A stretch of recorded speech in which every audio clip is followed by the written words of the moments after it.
హల్లెలూయా. దేవుని కృప వల్ల మరి ఈ సంవత్సరం ఈ క్యాలెండర్ చాలా ఆలస్యమైంది. నవంబర్కి మనకు రావాలి. సో అనుకోని రీతిగా ఇట్లా చాలా లేట్ అయినా దేవుడు అద్భుతమైన క్యాలెండర్ ఈ సంవత్సరం ఇచ్చారు. మరి ఎవరైతే దీనికి సహకరించారో, ఎవరైతే ఈ ప్రింట్స్ అన్ని విషయంలో బాధ్యత తీసుకున్నారో, వీళ్ళు అందరం దీవించిన కాక మీకు ఎవరికైనా క్యాలెండర్స్ కావాలంటే బయట అక్కడ అమ్ముతున్నారు, మీకు తీసుకెళ్ళి. ఇంతకుముందు మనం అందరికీ ఫ్రీగా ఇచ్చేవాళ్ళం. మరి ఈ బిల్డింగ్ మీద చాలా పెద్ద లోన్ ఉంది, దాన్ని కొంచెం బర్డెన్ ఎక్కువ అవడం వల్ల మనకి ఎంత ఖరీదుకు వస్తుందో అంతకు ఇచ్చేస్తున్నాం. మనం ఎవరు కూడా వ్యాపారం చేయట్లేదు దీని మీద.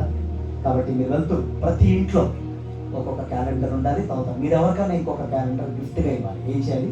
ప్రతి సంవత్సరం మనం చేశారు కదా, వాక్యం ఎదురుగా కొంతమంది కనబడుతున్నప్పుడు వాక్యం చదువుతుంటే వాక్యమే దేవుడే అన్నాడు కాబట్టి ఆ వాక్యం క్రియ చేస్తుంది. సో అందుకే నేను గిఫ్ట్గా ఇవ్వమంటున్నా. ఏవో గిఫ్ట్లు ఇస్తారు కదా, ఈ వాక్యం ఎదురుకుంటే ఇంకా వాళ్ళకి ఆశీర్వాదకరంగా ఉంటుంది. దయచేసి